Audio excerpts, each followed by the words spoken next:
Sometimes our children teach us to be better people than we think we are, and sometimes one sentence from a 7-year-old child can change 3 lives forever.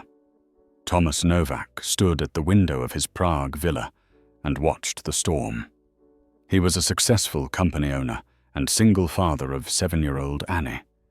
His wife had died 3 years ago. Now there were just the 2 of them. That evening, he saw a young woman with a small child on the street.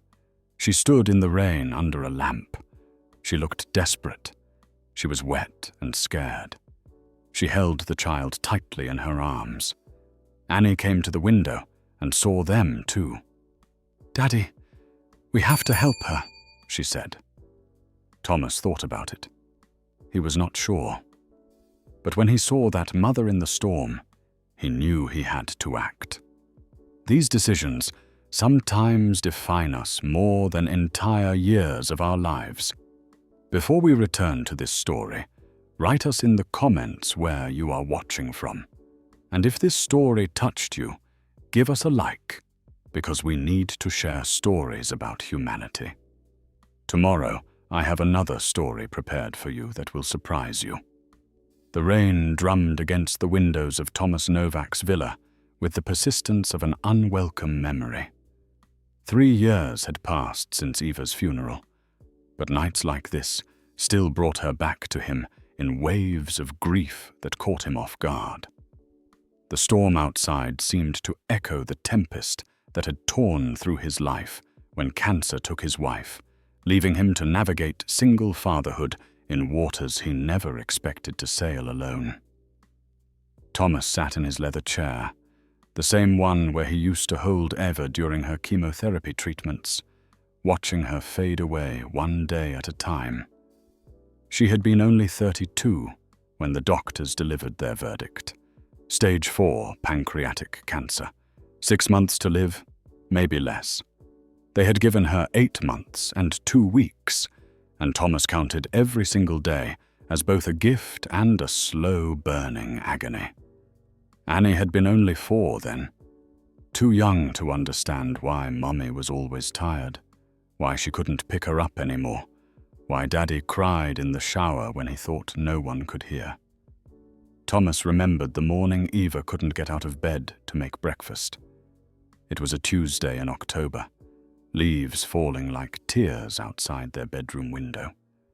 Eva had looked at him with those green eyes that used to sparkle with mischief and said, "You have to learn to be both of us now, Thomas. Promise me you'll be both of us for Annie." He had promised, though he had no idea how to keep such a vow. How do you replace a mother's touch, a woman's intuition, the gentle way Eva could calm Annie's fears with just a whispered song? Thomas was a man who built technology companies, who understood algorithms and profit margins and market strategies.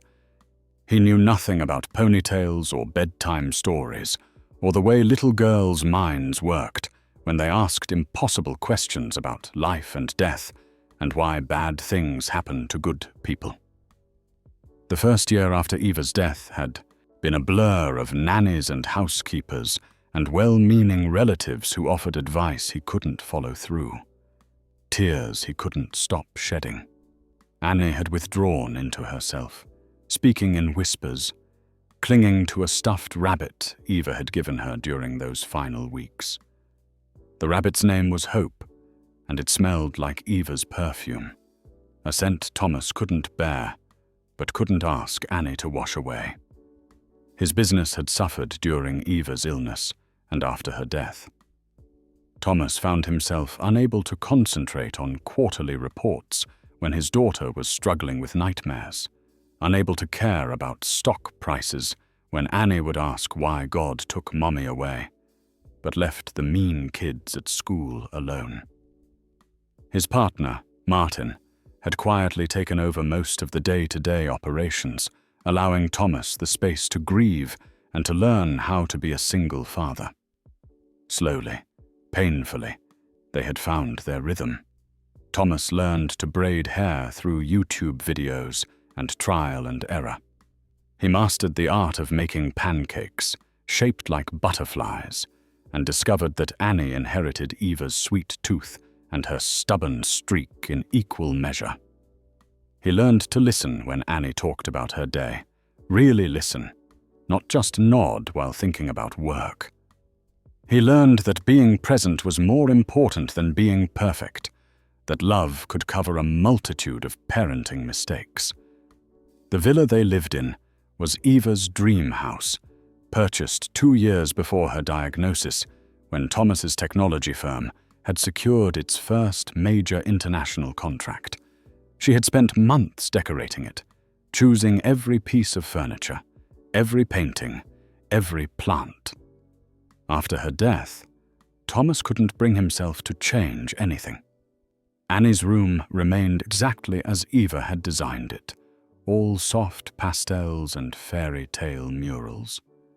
The master bedroom still held Eva's books on the nightstand, her jewelry box on the dresser, her side of the closet untouched. Thomas's company, Novatech Solutions, specialized in developing software for healthcare systems. The irony wasn't lost on him that he spent his days creating technology to help save lives while being powerless to save the one that mattered most. But the work gave him purpose, and more importantly, it provided the financial security that allowed him to be present for Annie in ways his own father never could be. His childhood had been different. Thomas grew up in a small apartment in Ostrava, where his father worked double shifts at the steel mill and his mother cleaned office buildings at night. Money was always tight, love was expressed through sacrifice rather than words, and children were expected to be grateful for what little they had. Thomas remembered wearing second-hand clothes and eating cabbage soup for dinner 4 nights a week. He remembered his father coming home exhausted, too tired for conversation, too worn down by life to engage with dreams and hopes and bedtime stories. When Thomas built his first successful company at 28, he vowed his children would never want for anything. They would have opportunities he never had, security his family never knew, and most importantly, they would have a father who was present and engaged. Eva's death had tested that commitment, but it had also reinforced it. Annie would grow up knowing she was loved, protected, and valued, even if it was only by one parent now. The evening news droned in the background as Thomas watched the storm intensify. The meteorologist warned of flooding in low-lying areas, power outages, and dangerous driving conditions. Thomas made a mental note to work from home tomorrow if the weather didn't improve. One advantage of being the company owner was flexibility, something he used liberally when Annie needed him.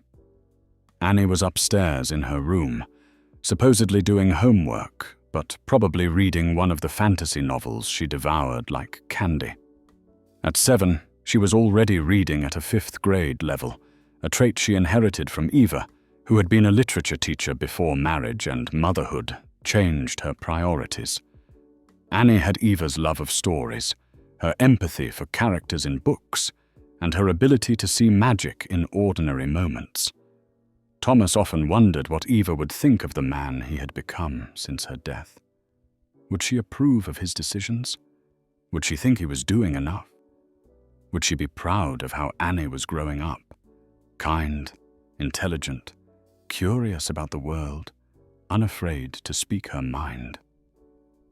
Some nights, like this one, he felt Eva's presence so strongly he would turn around expecting to see her, only to find empty space and the echo of his own longing.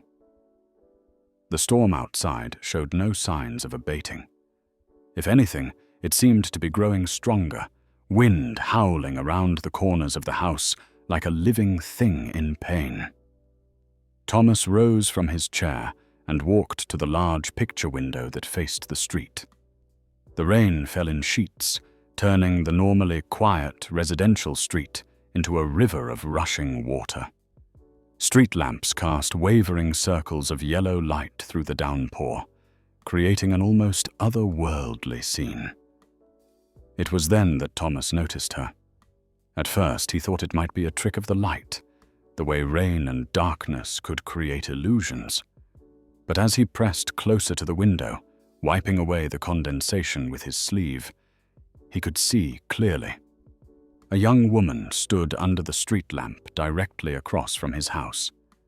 She wasn't seeking shelter under the lamp. She was simply standing there, rain soaking through her clothes, holding something close to her chest. As Thomas watched, the woman shifted, and he realized what she was holding. A child, a small child, maybe 2 years old, wrapped in what looked like a thin blanket. The woman was trying to shield the child from the worst of the rain with her own body, but it was a losing battle. They were both getting soaked. Thomas felt his chest tighten. The woman looked young, maybe in her early 20s, and she tall, appeared to be alone. No car nearby. No one coming to help. She kept looking up and down the street, as if searching for someone or something. But the streets were empty. Everyone with sense was inside, warm and dry. The practical part of Thomas's mind, the part shaped by years of business decisions and protective instincts honed by single fatherhood, urged caution. You couldn't just help every person you saw in trouble.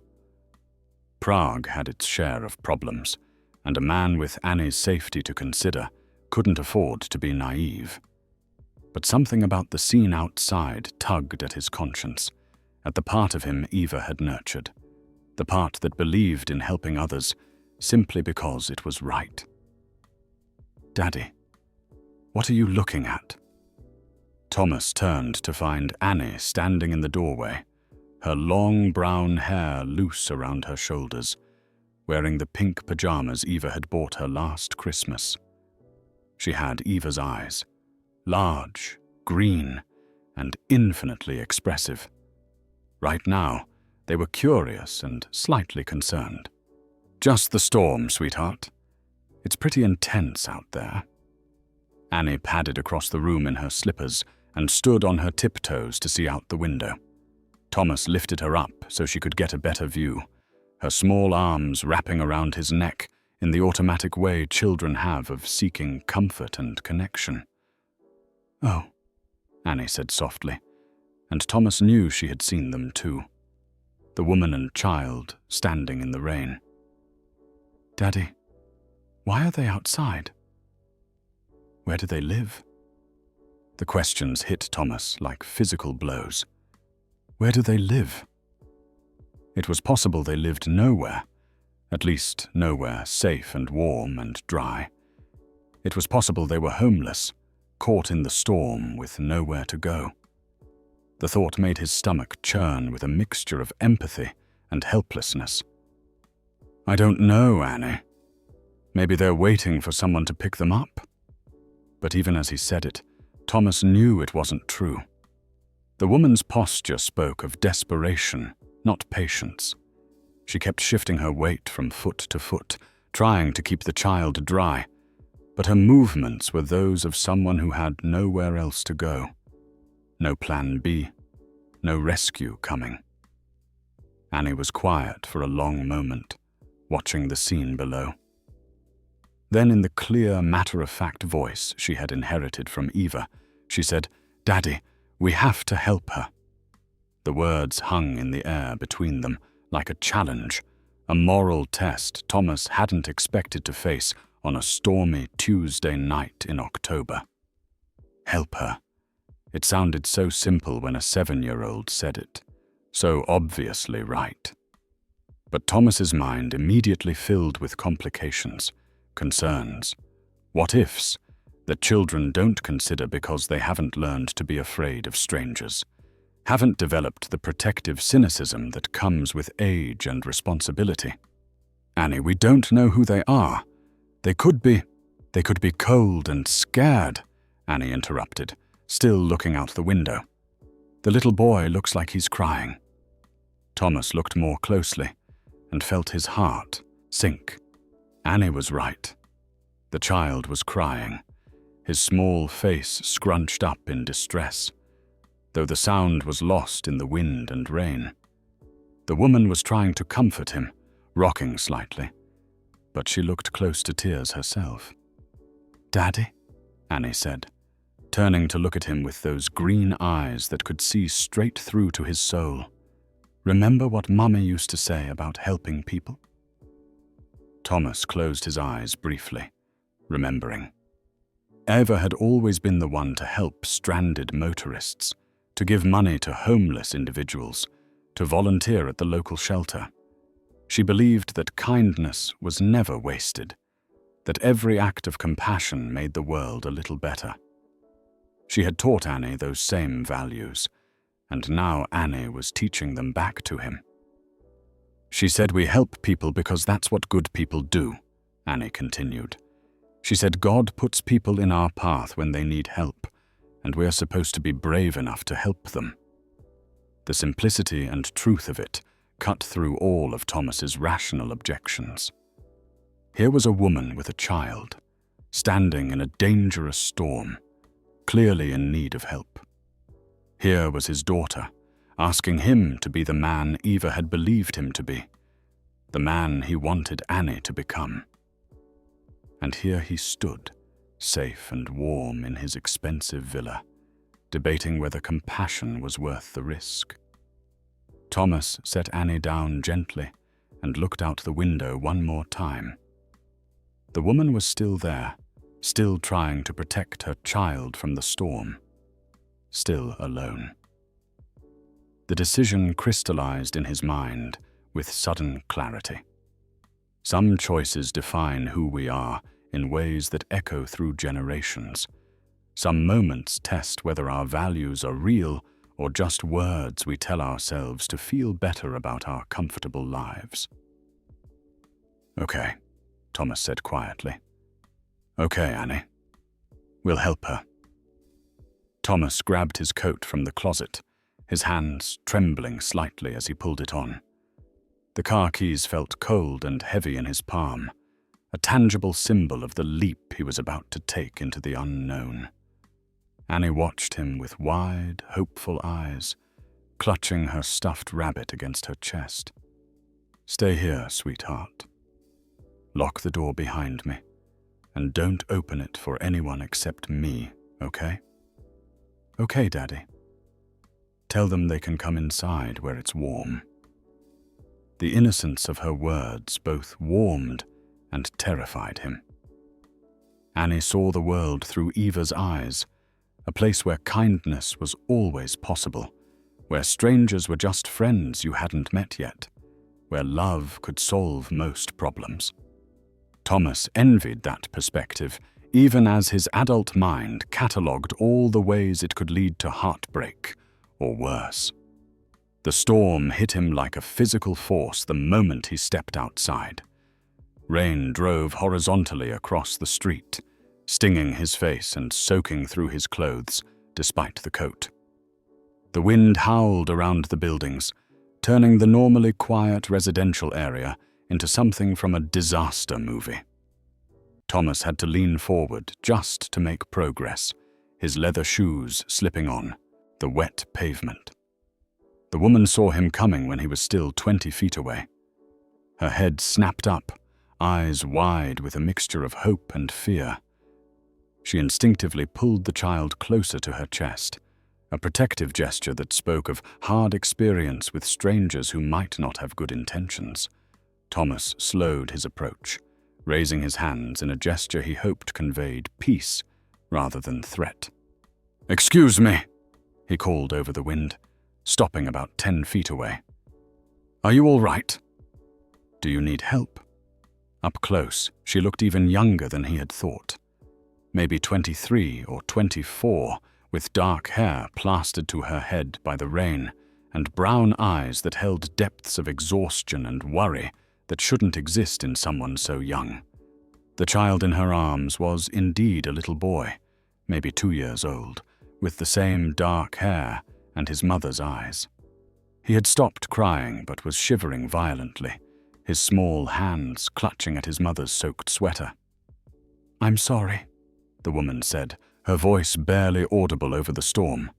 "I didn't mean to bother anyone. We were just trying to find somewhere to wait until the rain stops." Her English was good, but carried a slight accent. Czech, Thomas thought, but with something else underneath. Maybe Slovak or Hungarian. She spoke with the careful precision of someone for whom English wasn't a first language, but who had worked hard to master it. "How long have you been out here?" Thomas asked, stepping a little closer. The woman didn't back away, which he took as a positive sign. "Maybe an hour? I'm not sure. Time feels different when you're—" She trailed off, unwilling or unable to finish the sentence. "When you're what?" The woman looked down at her son, then back at Thomas. He could see her internal struggle, the desire to trust warring with the learned caution of someone who had been disappointed before. "When you have nowhere else to go," she said finally, the words coming out in a rush, as if she was afraid she'd lose courage if she didn't say them quickly. The simple honesty of it hit Thomas harder than the rain. Nowhere else to go. He thought of his warm villa, of Annie safe inside, of all the empty bedrooms and comfortable furniture and abundance they took for granted. He thought of Eva, who would have already bundled this woman and her child inside, made them hot chocolate, and started solving their problems before asking too many questions. "What's your name?" Thomas asked. "Clara," she replied, "and this is Matthew. We won't cause any trouble. We just need somewhere dry until morning, and then we'll figure something out." Clara.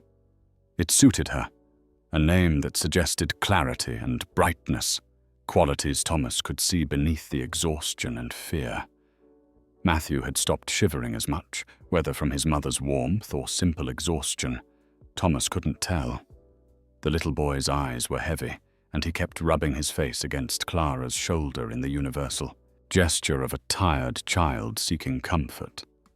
"Clara, my name is Thomas Novak. I live right there," he pointed to his villa, "with my daughter Annie. She's 7. When she saw you and Matthew standing out here, she insisted we help. Would you like to come inside, just until the storm passes?"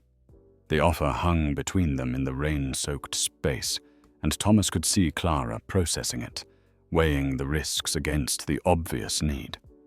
Her son needed warmth and dryness. She needed rest. But accepting help from strangers was dangerous, especially for a young woman with a child. "I don't want to impose," Clara said carefully, "and I understand if you're worried about letting strangers into your home. I would be, if I had a child to protect." The way she said it, acknowledging his reasonable concerns while clearly desperate for help, told Thomas everything he needed to know about her character. This wasn't someone looking for trouble or an easy mark. This was someone who understood the weight of his offer and respected the courage it took to make it. "My daughter is watching from the window," Thomas said with a slight smile. "If I go back inside without you, she'll probably march out here herself to invite you in. She gets that from her mother." Clara looked toward the house and, sure enough, Annie's small face was pressed against the living room window, her breath fogging the glass as she watched anxiously. "She looks like a sweet little girl," Clara said softly. "She is. Sometimes too sweet for her own good. But she's also usually right about people. And right now she's convinced you need help, and she's convinced we should all give it." Clara closed her eyes for a moment, and Thomas could see tears mixing with the rain on her cheeks. When she opened her eyes again, the decision was made. "Thank you," she whispered. "I promise we won't be any trouble. And we'll leave as soon as we can find somewhere else to go. Let's get out of this storm first, and then we'll worry about the rest," Thomas said, already turning toward the house. "Can you make it okay, or do you want me to carry Matthew?" "I've got him," Clara said, but Thomas could see the strain in her shoulders, the way she was struggling to keep her grip on the wet, squirming child while fighting against the wind. The walk back to the house felt like it took forever, though it was probably less than 2 minutes. By the time they reached the front door, all 3 of them were soaked through. Thomas's expensive coat felt like it weighed 50 pounds, and he could only imagine how much worse it was for Clara, who had been standing in the rain for over an hour. Annie had the door open before Thomas could get his keys out, her face bright with excitement and relief. She had changed into her robe and slippers and was bouncing on her toes with barely contained energy. "You came," she said to Clara, as if they were old friends who had planned this meeting. "I'm Annie. Is this your little boy?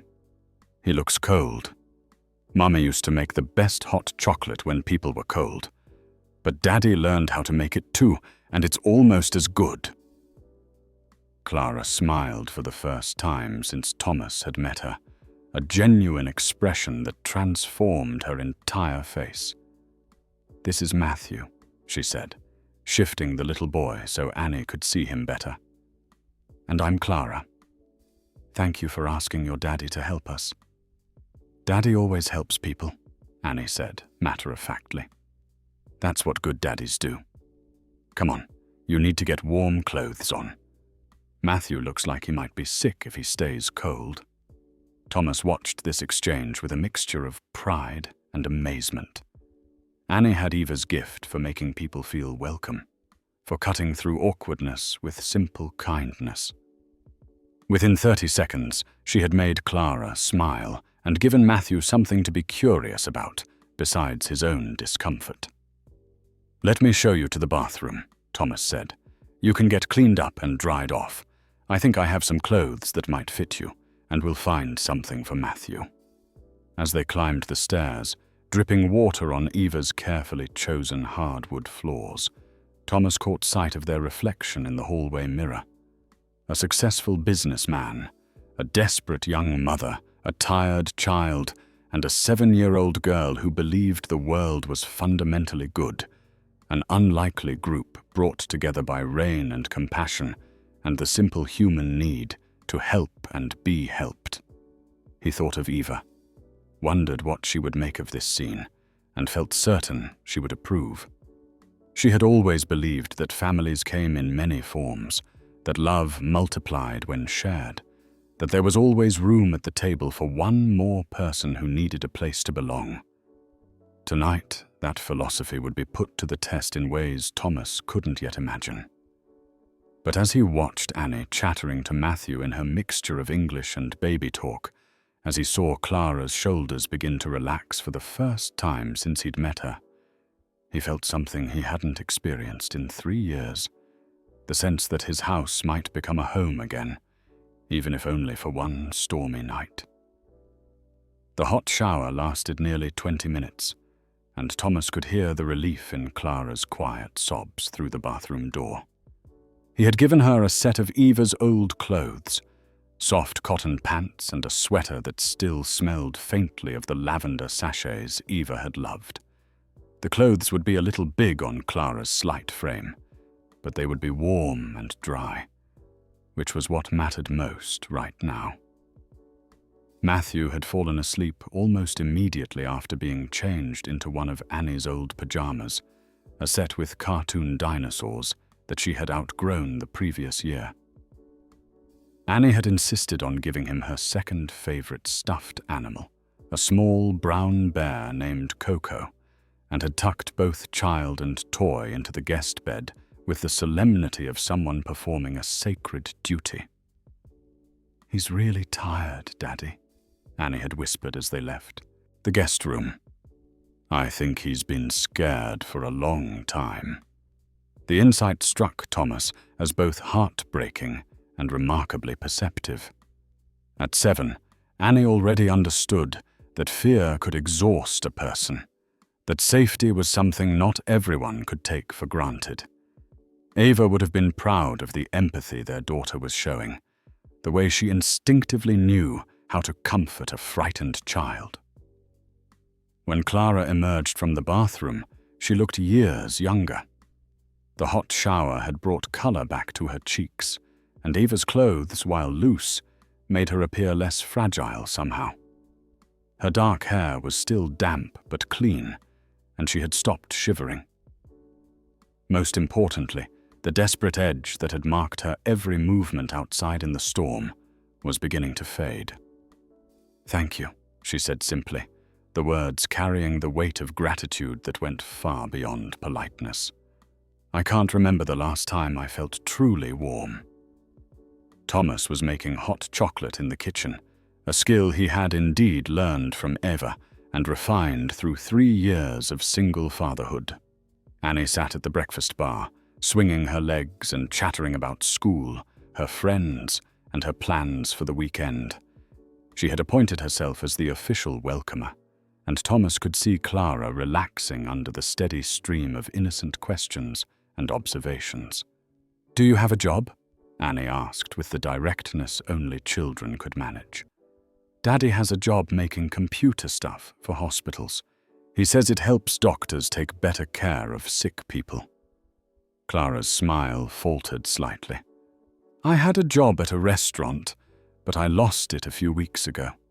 That's why Matthew and I why we were outside tonight." Thomas set a steaming mug in front of Clara and caught the flash of shame in her eyes.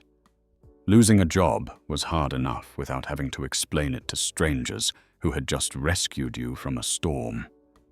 He made a mental note to ask about her work experience later, when Annie wasn't listening with such obvious interest. "What kind of food did you make?"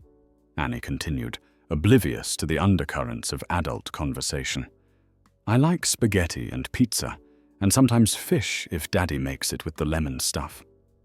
"I was a waitress," Clara explained. "I served food to customers and made sure they had everything they needed. I liked it because I got to meet lots of different people." "That sounds fun. Did you wear a pretty uniform?" Thomas watched this exchange with fascination and growing concern. Clara was good with Annie, patient and kind, but he could see the exhaustion in her posture, the way she held her mug with both hands as if trying to absorb all its warmth. There was more to her story than losing a restaurant job, and Thomas found himself wondering about the circumstances that had led a young mother to stand alone in a storm with nowhere to go. The next morning arrived grey and damp, but without the violent intensity of the previous night's weather. Thomas woke early, as was his habit, and found Clara already awake in the kitchen, quietly cleaning the dishes from the night before. She had obviously been careful not to wake anyone, moving with the practiced stealth of someone accustomed to not disturbing others. "You didn't need to do that," Thomas said softly, not wanting to wake the children. "I wanted to help, somehow," Clara replied. "You've done so much for us already. It's the least I can do." Thomas poured himself coffee and offered some to Clara, who accepted gratefully. They stood in comfortable silence for a few minutes, both looking out the window at the aftermath of the storm. Tree branches littered the street, and small rivers of water still ran along the gutters, but the worst had clearly passed. "I should probably start looking for somewhere else to stay today," Clara said quietly. "I don't want to impose on your kindness any longer than necessary." "Where will you go?" The question hung in the air between them, and Thomas could see Clara struggling with how to answer. Finally, she shrugged, a gesture that tried to appear casual but couldn't hide her underlying worry. "I'm not sure yet. Maybe a shelter, or I could try calling some friends. Someone will help, I hope." Thomas had run enough businesses to recognize when someone was putting on a brave face over a desperate situation. Clara's carefully neutral tone couldn't mask the uncertainty in her eyes, and he suspected her options were more limited than she wanted to admit. "What happened?" he asked gently. "With your job, I mean, and your living situation." Clara was quiet for so long that Thomas thought she wasn't going to answer. When she finally spoke, her voice was barely above a whisper. "Matthew's father left us 6 months ago. Peter. He said he wasn't ready to be a parent, that he needed to figure out his life. He took most of our savings when he left." She paused, swirling the coffee in her mug. "I tried to keep up with the rent on my own, but waitressing doesn't pay much, especially when you have to miss shifts because your child is sick or the babysitter cancels.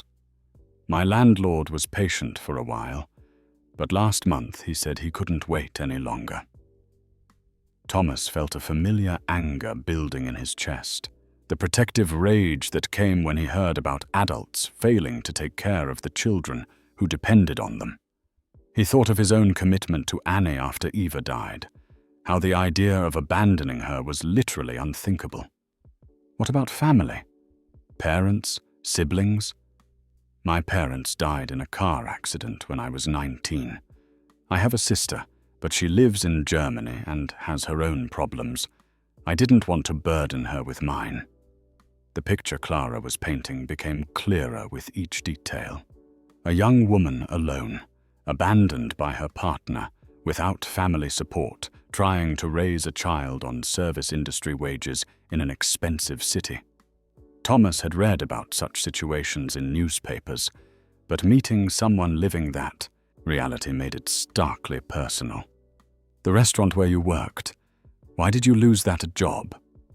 Clara's cheeks flushed with embarrassment. "Matthew got sick with a fever that lasted 4 days. I had to miss 3 shifts in a row because I couldn't find anyone to watch him and I couldn't take him to work. My manager said I was unreliable, that they needed someone who could be counted on. I tried to explain, but they had already hired someone else." Thomas shook his head in frustration. The impossible mathematics of working poverty, needing to work to pay rent and buy food, but unable to work when your child needs care, and losing your job because you chose your child over your employer's convenience. "So you've been on the streets since then?" "No, not exactly. I had a little money saved, enough for a cheap hotel for a few nights, but that ran out yesterday. I was hoping to find another job quickly, but most places want references, and my last employer—" She trailed off with a bitter smile. Annie's voice drifted down from upstairs, talking to Matthew in the patient tone she used with her dolls. Both adults looked towards the sound, and Thomas saw something shift in Clara's expression, a fierce maternal love mixed with determination. "I'll find something," she said firmly. "I have to. Matthew needs stability, needs to know he's safe. I won't let him down." The conviction in her voice reminded Thomas of Eva during her illness, that absolute refusal to give up, that came from loving someone more than yourself. It also gave him an idea, one that surprised him with its suddenness and clarity. "What if you didn't have to look?" he said. Clara frowned. "What do you mean?" "I mean, what if I offered you a job? At my company. We need an administrative assistant, someone organized and reliable. The pay would be decent, enough to get back on your feet." Clara stared at him as if he had suggested something impossible. "Thomas, you don't even know me. You don't know if I'm qualified or trustworthy or—" "I know you've been standing in a storm protecting your child. I know you cleaned my kitchen without being asked. I know my daughter, who has excellent judgment about people, likes you immediately. And I know you're willing to work hard because you've been doing it under impossible circumstances." The offer was impulsive, but it felt right. Thomas's company did need administrative help, and Clara clearly needed a chance. More than that, he found himself genuinely wanting to help, to be the kind of person Eva would have been proud of, the kind of father who showed Annie that success meant using your advantages to lift others up. Clara's eyes filled with tears, and for a moment, she couldn't speak. When she finally found her voice, it was thick with emotion. "Why would you do that? For a stranger?"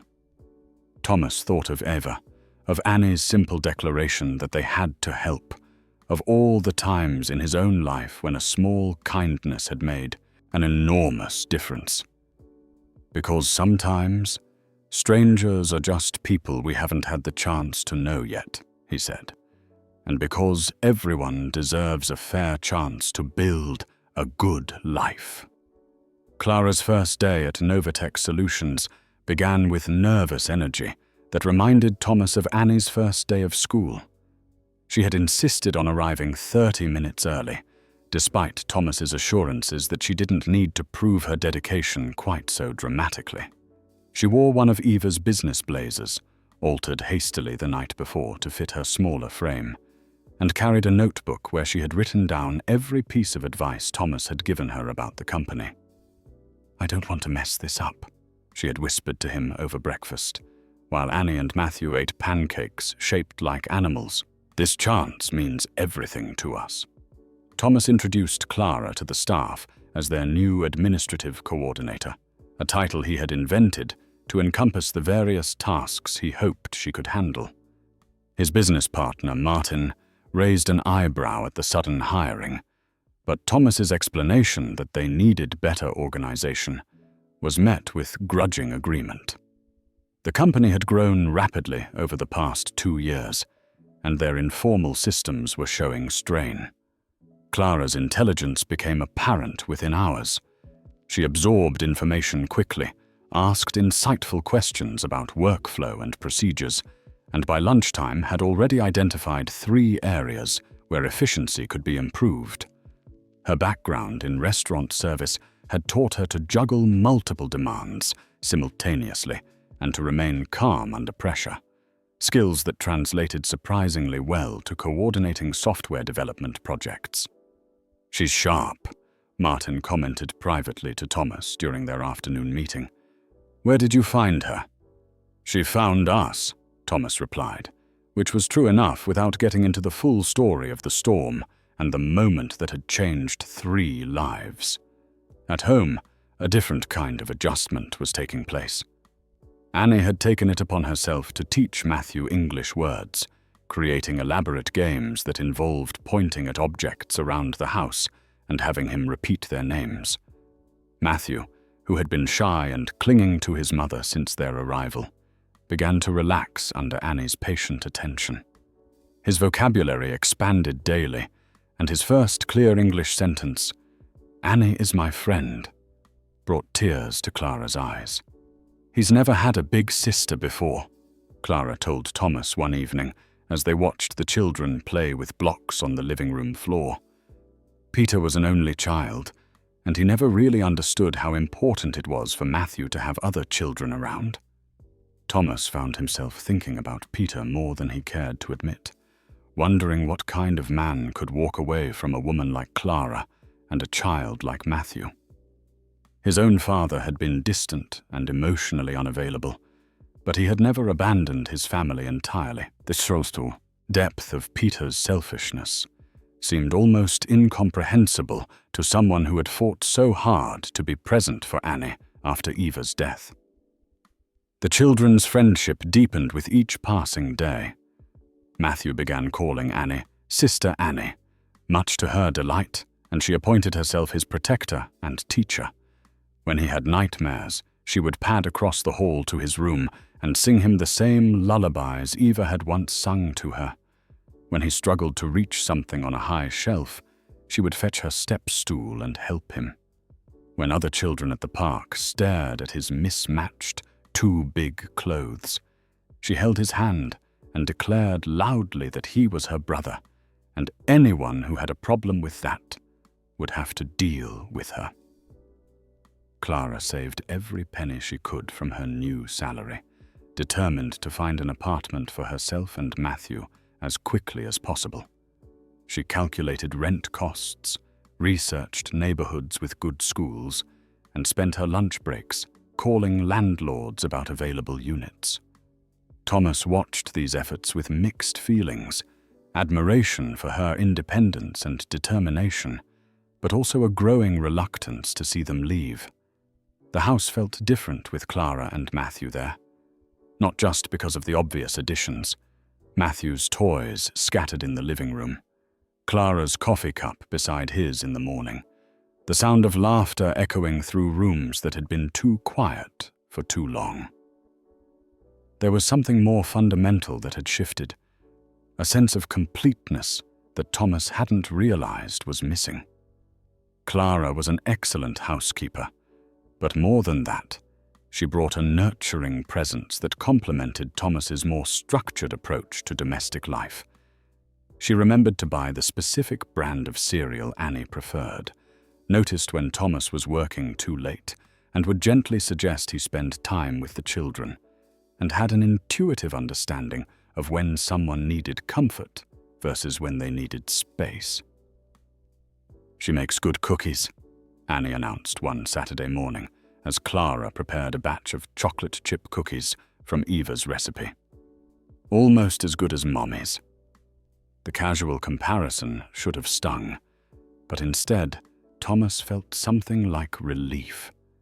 Eva would have wanted Annie to have maternal influences in her life, women who could teach her things he couldn't, who could understand parts of her experience that remained mysterious to him, despite his best efforts. 3 weeks into Clara's employment, Thomas discovered her staying late in the office, long after everyone else had gone home. He found her at her desk, surrounded by financial documents and printouts from apartment listings, a calculator, and several pages of handwritten notes spread before her. "Clara, what are you still doing here?" She looked up with tired eyes, pushing a strand of hair back from her face. "I'm trying to figure out how to make the numbers work.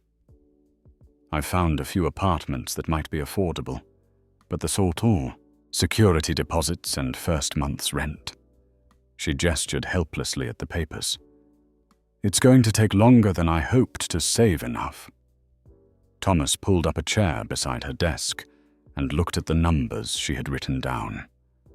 Even with her salary from Novatech, the mathematics of renting in Prague were brutal for a single mother.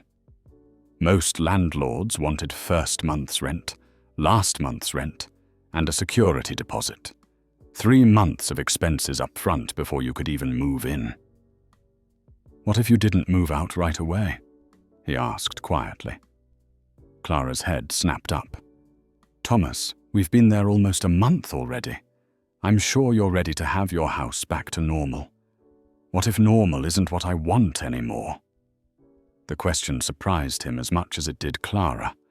He hadn't planned to say it, hadn't even fully formed the thought until the words left his mouth. But sitting there in the quiet office, looking at Clara's tired face and her careful calculations, Thomas realized that the idea of returning to his previous life, just him and Annie in their big house, eating dinner at their small table, rattling around in all that empty space, felt more like a step backward than forward. "I don't understand," Clara said softly. "Annie is happier than she's been since Eva died. Matthew has gone from a scared, withdrawn little boy to someone who laughs and plays and feels secure. And you?" Thomas paused, choosing his words carefully. "You've brought something to our house that I didn't realize we were missing. A sense of family that goes beyond just the two of us." Clara stared at him for a long moment, her brown eyes searching his face for something. Reassurance, perhaps, or confirmation that he meant what he was saying. "You're talking about us staying permanently?" "I'm talking about not rushing into any decisions. You're doing excellent work here. Matthew and Annie are like siblings already, and there's plenty of room in the house. Why not see how things develop naturally, instead of forcing change because of some artificial timeline?" Clara was quiet for so long that Thomas began to worry he had overstepped, pushed too hard, too fast. When she finally spoke, her voice was thick with emotion. You've already done so much for us. I don't want you to feel obligated to." "This isn't about obligation," Thomas interrupted gently. "This is about the fact that my daughter has started calling Matthew her little brother. It's about the fact that you've made our house feel like a home again. It's about the possibility that sometimes the best families are the ones that choose each other rather than the ones we're born into." Clara's eyes filled with tears, but they were tears of relief rather than sadness.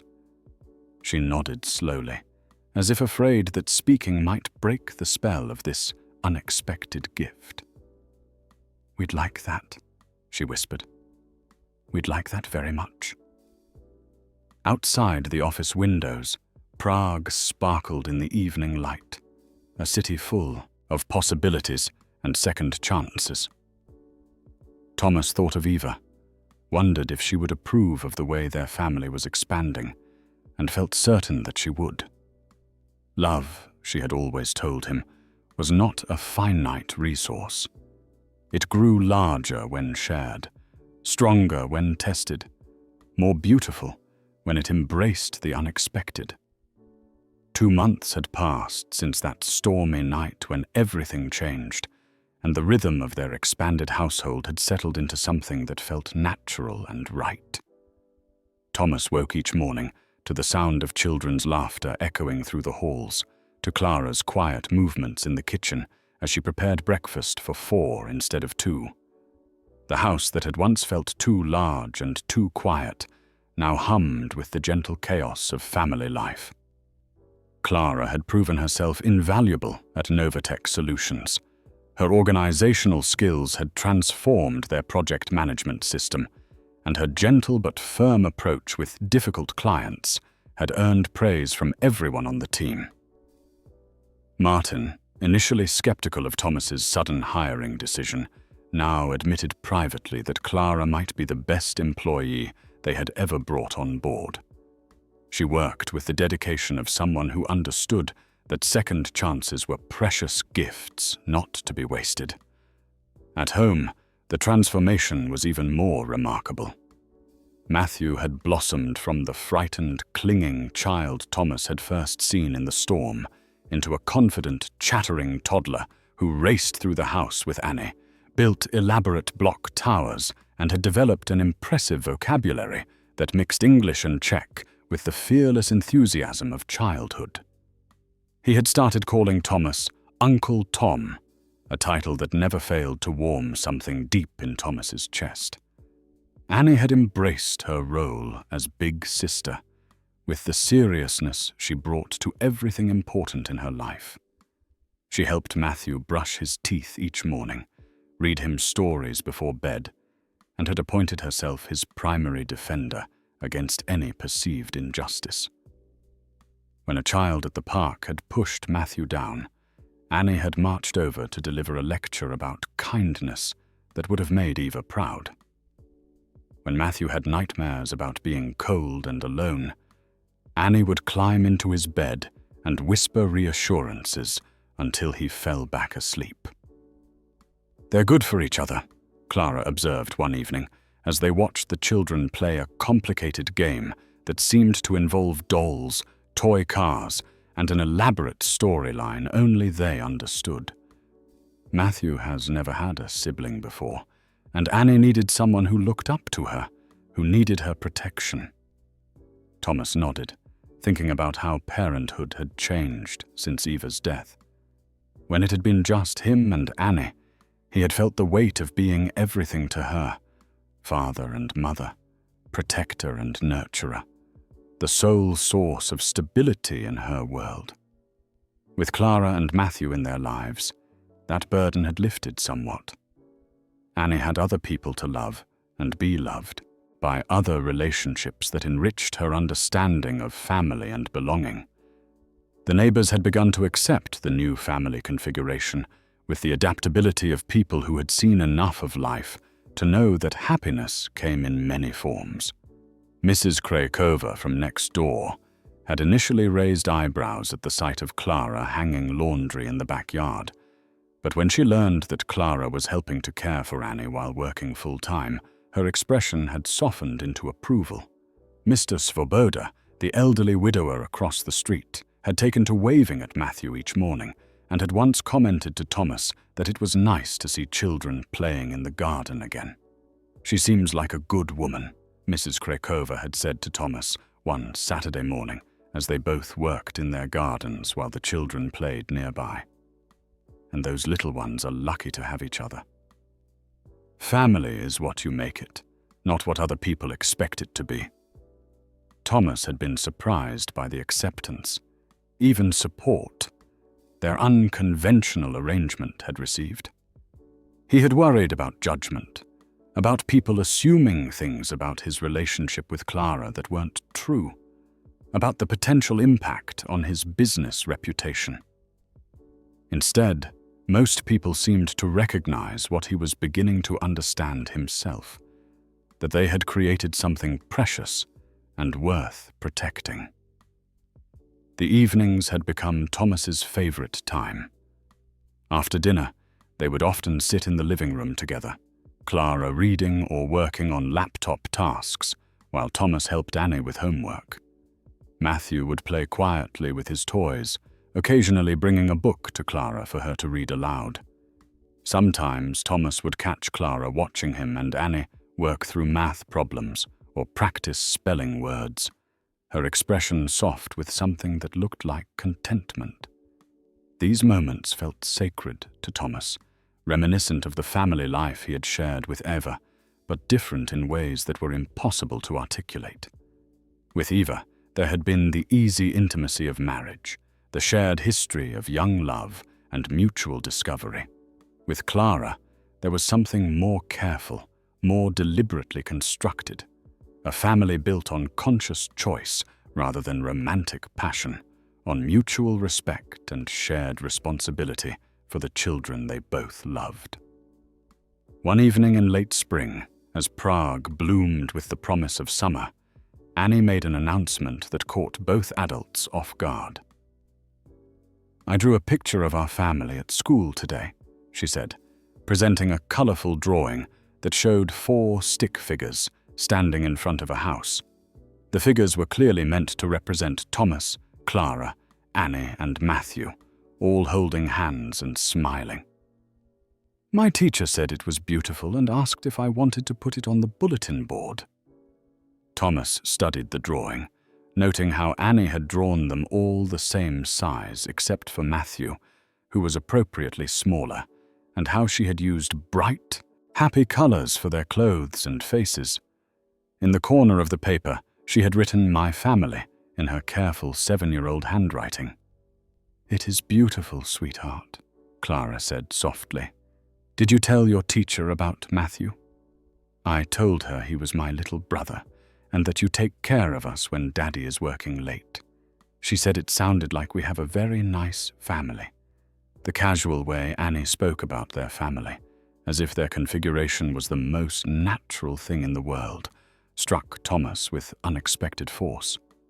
To Annie, there was nothing unusual about their household, nothing that required explanation or justification. Clara was simply the woman who helped take care of her. Matthew was her little brother, and together they formed something complete and right. Later that evening, after the children were in bed, Thomas and Clara sat on the back patio, sharing a bottle of wine and watching the stars emerge over Prague's skyline. The conversation had turned, as it often did, to the children and their obvious happiness. "Sometimes I wonder what Peter would think if he could see Matthew now," Clara said quietly. "He's become such a confident, joyful little boy, so different from the clingy, anxious child he was when Peter left." "Do you miss him?" Thomas asked, though he wasn't sure why. The question had been bothering him for weeks, this wondering about Clara's feelings for the man who had abandoned her and Matthew. Clara was quiet for a long moment, swirling the wine in her glass and looking up at the stars. When she answered, her voice was thoughtful rather than sad. "I miss the idea of him," she said finally. "I miss the family I thought we were going to be, the future I had planned. But the actual Peter? The man who could walk away from his son and leave us with nothing? I don't miss him at all. I'm grateful he's gone, actually. Matthew is better off without that kind of instability in his life. Thomas felt something ease in his chest that he hadn't realized was tense. He had worried, without quite admitting it to himself, that Clara might still harbor feelings for Peter, that their current arrangement might be temporary while she waited for him to return. Matthew calls me Uncle Tom now, Thomas said with a smile. He loves you, Clara replied simply. Both of you have given him something Peter never did, the security of knowing that the adults in his life won't disappear when things get difficult. The weight of that responsibility settled around Thomas like a comfortable blanket. He thought of his own father, emotionally distant but physically present, and realized that he was offering Matthew something different. Engaged, affectionate male attention combined with the promise of permanence. I love him too, Thomas said, and realized as he spoke that it was completely true. Somewhere in the past 2 months, Matthew had stopped being Clara's child, whom he was helping, and had become simply his child, as much as Annie was. Both of them, all of you. Clara turned to look at him, her eyes reflecting the patio lights, and Thomas saw something shift in her expression. Not surprise exactly, but a kind of recognition, as if he had finally said something she had been waiting to hear. The crisis came on a Tuesday morning in early June, when the Prague summer was just beginning to show its true warmth. Thomas woke to the sound of Clara's voice, tight with worry, calling his name from across the hall. He found her in Matthew's room, the little boy burning with fever in her arms, his small body shaking with chills despite the warm morning air. His temperature is 39 degrees, Clara said, her voice steady, but her eyes betraying the panic that every mother feels when her child is seriously ill. He was fine when he went to bed last night, but he woke up an hour ago crying and so hot I could feel the fever through his pajamas. Thomas touched Matthew's forehead and felt the alarming heat radiating from the child's skin. Matthew's eyes were glassy and unfocused, and when Thomas spoke his name, the response was sluggish and confused. Annie stood in the doorway, still in her nightgown, watching with the wide-eyed concern of a child who understood that something was very wrong. "We need to get him to the hospital," Thomas said without hesitation. "I'll drive." The emergency room at Motel Hospital was a blur of activity and anxious waiting. Clara held Matthew close while nurses checked his temperature, took blood samples, and asked rapid-fire questions about symptoms and medical history. Thomas found himself answering many of the questions, realizing with surprise how much he had learned about Matthew's health and habits over the past months. When had his last vaccination been? Had he shown any signs of illness recently? Any changes in appetite or behavior? The doctor, a tired-looking woman in her 40s, examined Matthew with the efficient gentleness that comes from years of treating frightened children. She listened to his chest, looked in his throat, felt his neck for swollen glands, all while Matthew whimpered and clung to Clara with the desperate grip of a sick child who wants only his mother's comfort. "It's likely a viral infection," the doctor explained, "but we want to run some tests to be sure. His fever is high enough that we'll need to keep him for observation, at least overnight. We'll start him on fever reducers and monitor his hydration." Clara's face went pale at the word overnight. Thomas could see her calculating costs she couldn't afford, worrying about insurance coverage that didn't exist, trying to figure out how to pay for medical care that was absolutely necessary, but potentially financially devastating. "Don't worry about the money," Thomas said quietly, placing a hand on Clara's shoulder. "Whatever it costs, we'll handle it." The relief in Clara's eyes was immediate and profound, but it was quickly replaced by something else, a mixture of gratitude and guilt that Thomas recognized from his own experience of needing help he couldn't repay. Pride was a luxury that parents couldn't afford when their children were in danger, but accepting charity, even from people who cared about you, came with its own emotional cost. The next 18 hours were a test of endurance and faith. Matthew's fever spiked to 40 degrees before the medications began to take effect.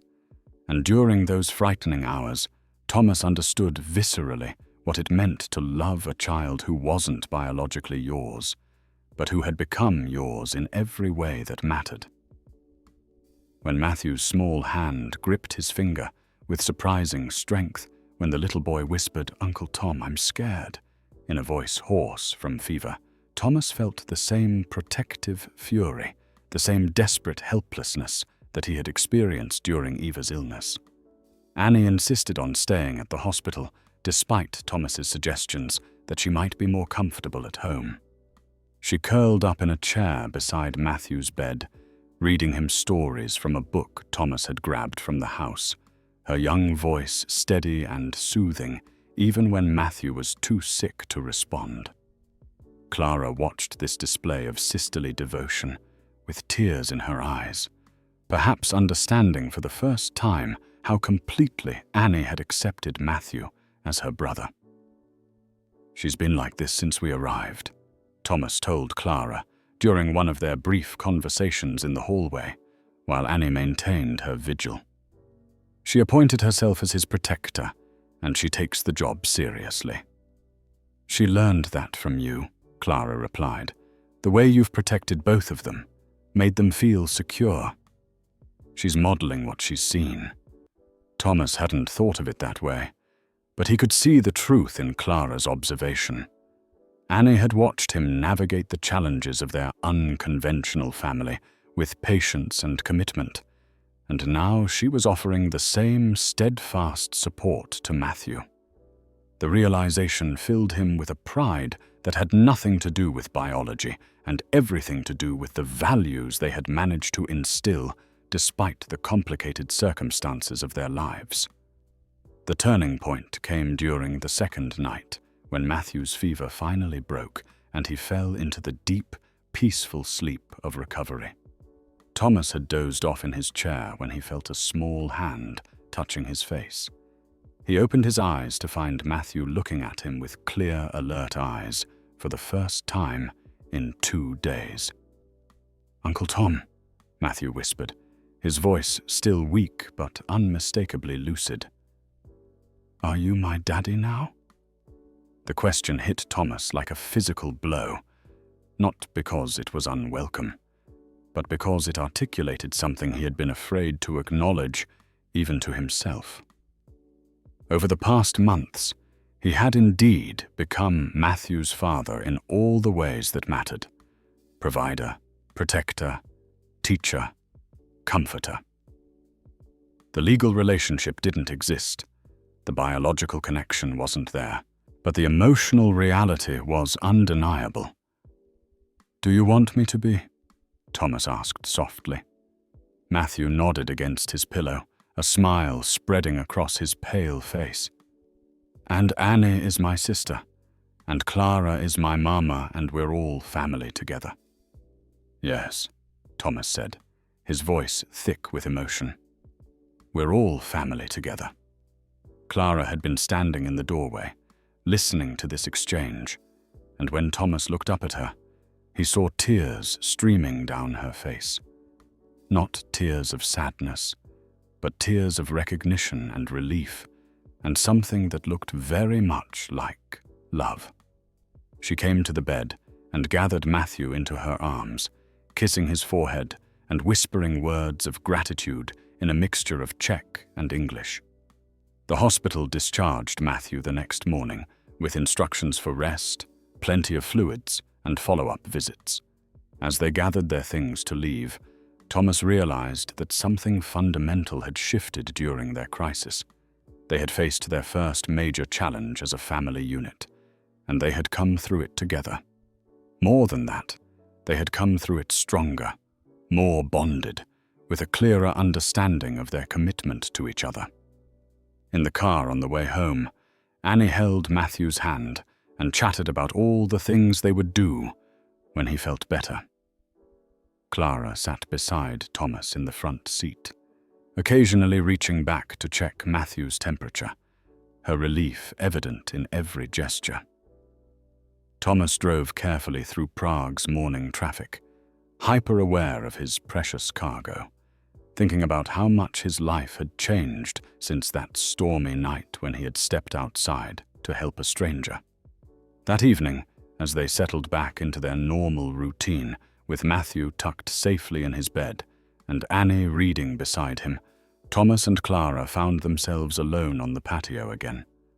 The crisis had passed, but its effects lingered in the way they looked at each other, in the new understanding of what they had built together. "Thank you," Clara said quietly. "Not just for the hospital bills, but for everything. The way you stayed with us, the way you treated Matthew like your own son. I've never seen him respond to a man the way he responds to you."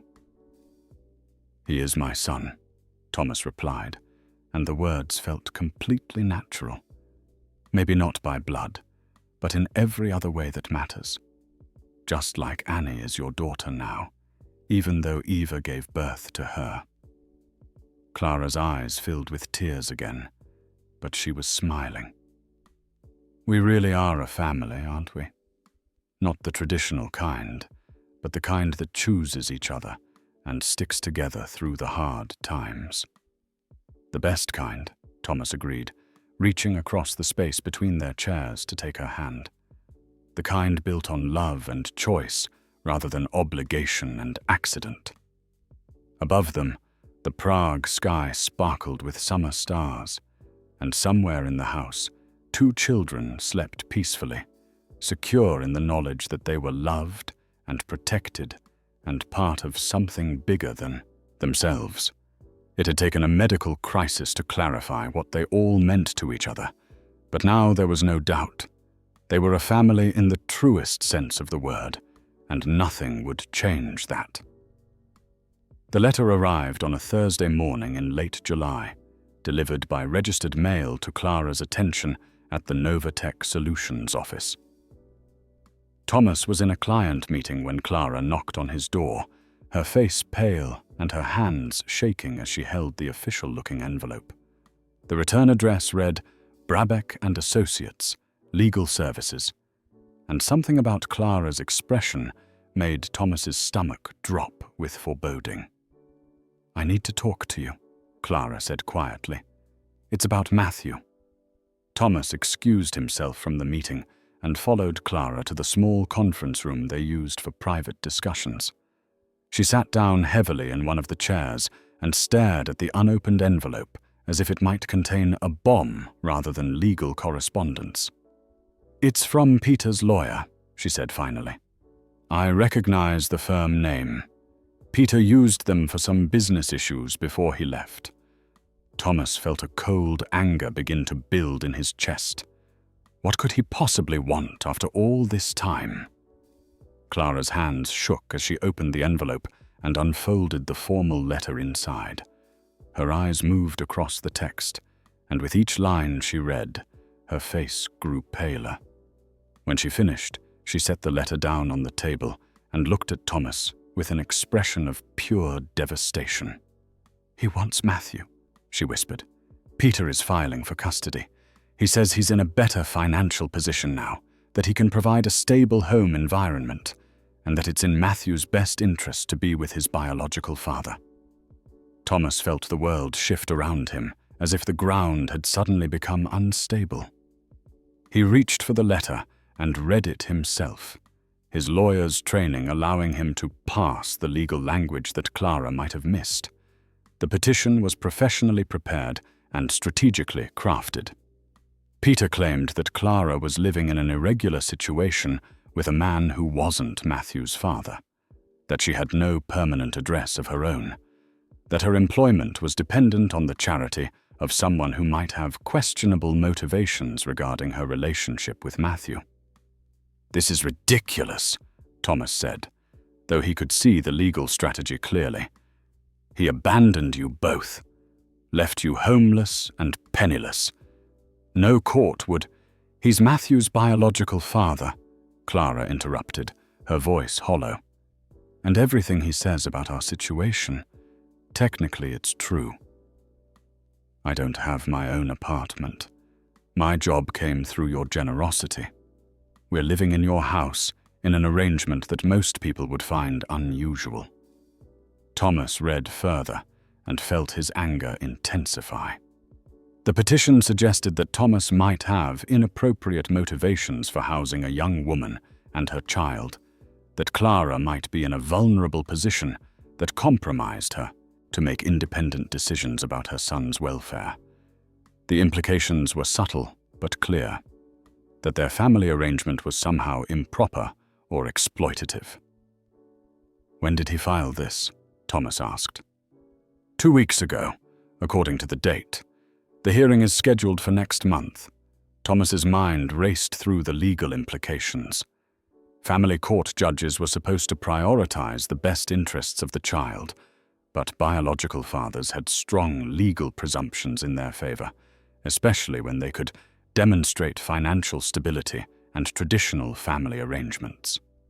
Peter's timing was strategic. He had waited until Clara seemed settled and happy, then struck at a moment when their unconventional family could be portrayed as unstable or inappropriate. "We need to call my lawyer immediately," Thomas said. "David Novotny handled Eva's estate planning, and he does family law. We'll fight this."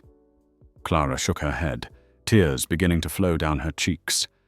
"Thomas, you don't understand. Peter has money now. The letter mentions his new business, his marriage to someone with a good job, their house in a good neighborhood. On paper, he can offer Matthew everything I can't." "What he can't offer is love," Thomas said fiercely. "He can't offer Matthew the security of knowing his father will never abandon him again. He can't offer him a sister like Annie, or the family we've built together." "But the court won't see it that way," Clara sobbed. "They'll see a biological father who wants his son back, who can provide a traditional two-parent household and financial security. And they'll see me as a single mother who depends on the charity of a man I'm not married to, living in a situation that might be seen as inappropriate." The word hung in the air between them, loaded with implications that made Thomas's chest tight with rage. That anyone could look at their family and see something sordid or improper was almost incomprehensible to him, but he understood how their arrangement might appear to strangers, especially strangers looking for reasons to doubt Clara's fitness as a parent. "There's more," Clara said, pointing to a paragraph near the bottom of the letter. "Peter is demanding immediate temporary custody pending the hearing. He says Matthew needs to be removed from an unstable environment while the case is being decided." Thomas felt as if someone had punched him in the stomach. The idea of Matthew being taken away from Annie, from Clara, from the only stable home the child had ever known, was horrifying. Matthew had been calling him Daddy for weeks now, had integrated completely into their family, had finally begun to feel secure and loved. To rip him away and place him with the father who had abandoned him would be traumatic beyond measure.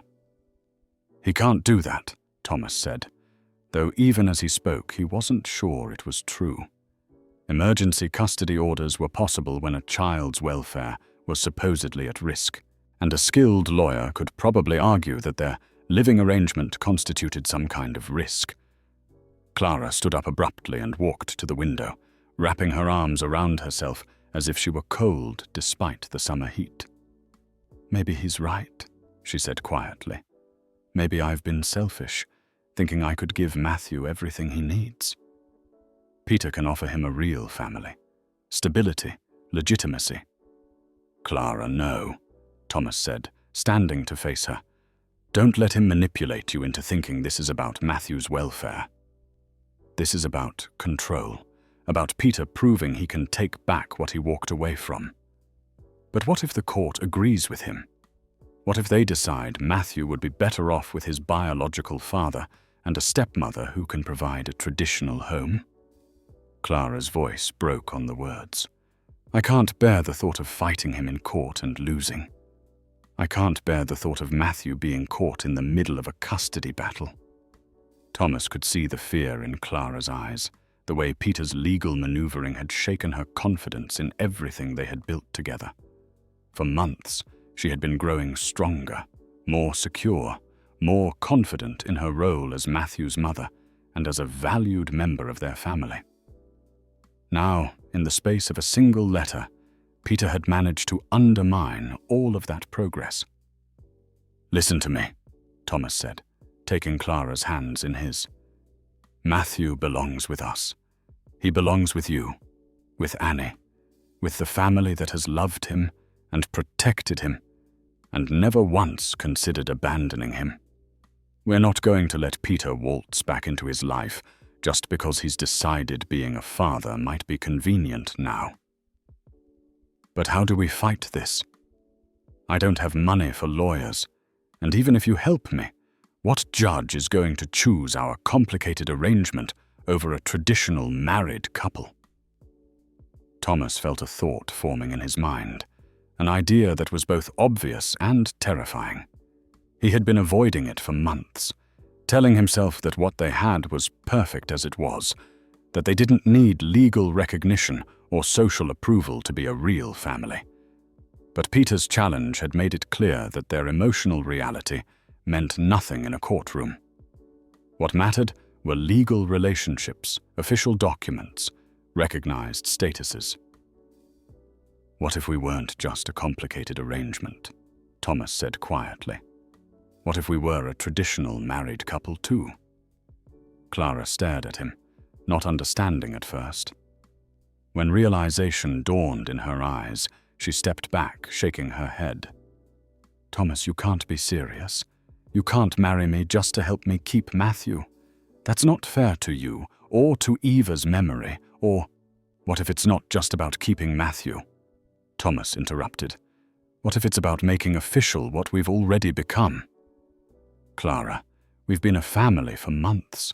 We've been parents together, partners in raising our children, people who care about each other's happiness and well-being. The only thing missing is the legal recognition. Clara sat down again, her face pale with shock. You're talking about a marriage of convenience. I'm talking about a marriage of love, Thomas said, and as the words left his mouth, he realized they were completely true. I love Matthew as my own son. I love you for the woman you are, the mother you've been to Annie, the partner you've become to me. I love the family we've created together. Tears were streaming down Clara's face now, but Thomas couldn't tell if they were tears of relief or despair. Thomas, I can't ask you to do this. Marriage should be about love and choice, not legal strategy. Then don't ask me, Thomas said, moving to kneel beside her chair. Let me ask you, Clara, will you marry me? Not because of Peter's legal challenge, not because of custody battles or courtroom strategies, but because I love you and I want us to be a real family in every sense of the word. Clara looked at him through her tears, searching his face for something. Doubt, perhaps, or signs that he was acting out of obligation rather than genuine feeling. Whatever she saw there seemed to satisfy her, because slowly, wonderfully, she began to nod. Yes, she whispered. Yes, I'll marry you. Because I love you too, and I love the family we've made together, and I can't imagine my life without you and Annie in it. Thomas stood and pulled Clara into his arms, holding her tight against his chest as she cried tears of relief and joy and overwhelming gratitude. Outside the conference room, the business of the day continued as usual. But inside their small space, everything had changed. They were no longer just a convenient arrangement or an extended house guest situation. They were going to be husband and wife, legally and officially the parents of both children, a family that no court could question or dissolve. Peter's challenge had been meant to destroy what they had built, but instead, it had forced them to acknowledge the depth of their commitment to each other and to take the final step toward making their family complete. Sometimes the greatest threats led to the greatest opportunities for growth, and Thomas suspected that in years to come, they would look back on this moment as the day their family truly began. The wedding rings Thomas chose were simple bands of white gold, elegant in their simplicity, purchased during a hurried lunch break from a jeweler who asked no questions about the rushed timeline or the practical motivations behind the ceremony. As he held the small velvet box in his hands, Thomas realized that what had begun as a legal strategy had become something much more profound. The rings weren't just symbols of a marriage of convenience. They represented a commitment that had been growing in his heart for months without him fully acknowledging it. David Novotny, Thomas's lawyer, had been both supportive and cautiously optimistic when they explained the situation. A marriage between Clara and Thomas would indeed strengthen their position significantly in family court, transforming them from an unconventional living arrangement into a traditional nuclear family unit. More importantly, once they were married, Thomas could formally adopt Matthew, giving him legal parental rights that no biological father could challenge based solely on genetics. The timing will be scrutinized, David warned them during their consultation. Peter's lawyer will argue that this is a sham marriage designed to circumvent his custody rights. We need to be prepared to demonstrate that your relationship is genuine, that your commitment to each other goes beyond legal convenience. Clara had looked nervous at this prospect, but Thomas had taken her hand and squeezed it reassuringly. "That won't be difficult to prove," he had said. "Anyone who spends 5 minutes with us will see that we're a real family."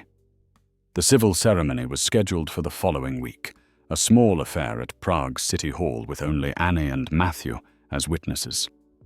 Annie was thrilled about the prospect of Clara officially becoming her stepmother, though she had already been calling Clara Mama Clara for weeks. Matthew, still too young to fully understand the legal implications, was simply excited about the party they promised him afterward. "Are we going to have cake?" Matthew asked for the 10th time that morning, as Clara helped him into his best clothes, a small suit that Thomas had purchased specifically for the occasion. "Yes, darling, we're going to have cake," Clara assured him, smoothing down his hair with gentle fingers. "And ice cream, and all your favorite foods." Annie was in her room, carefully arranging the flowers she had picked from the garden into a bouquet for Clara.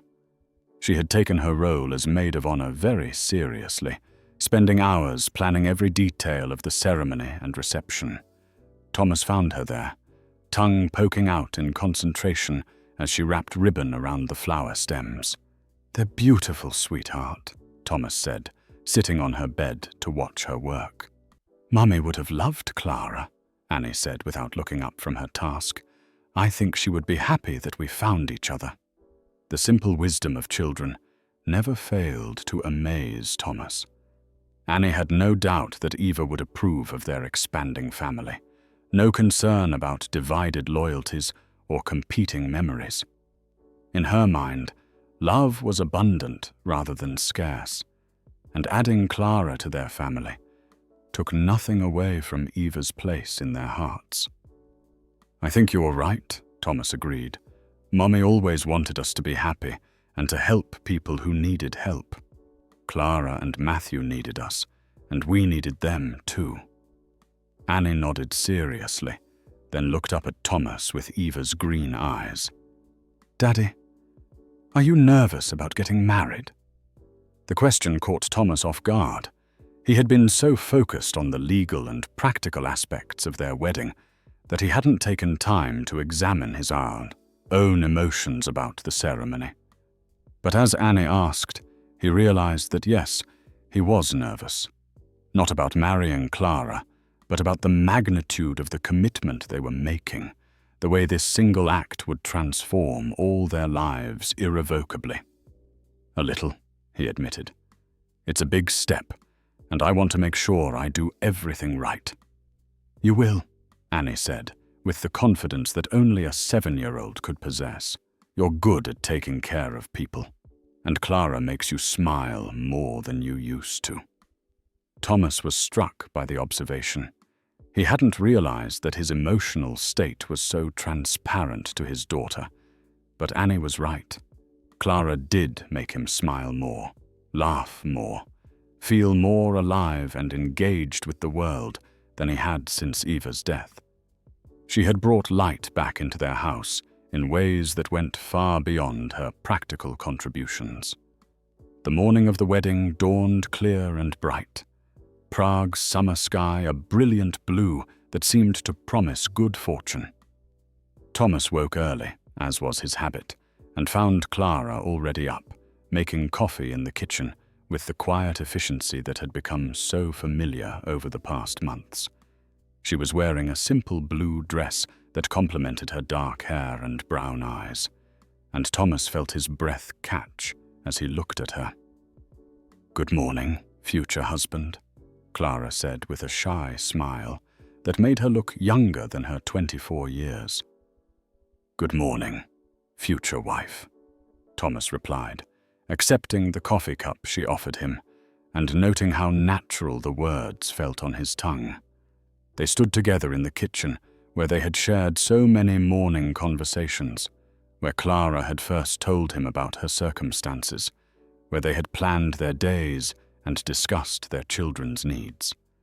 In a few hours, this comfortable domestic scene would have legal recognition, but Thomas realized it already had something more important: emotional authenticity.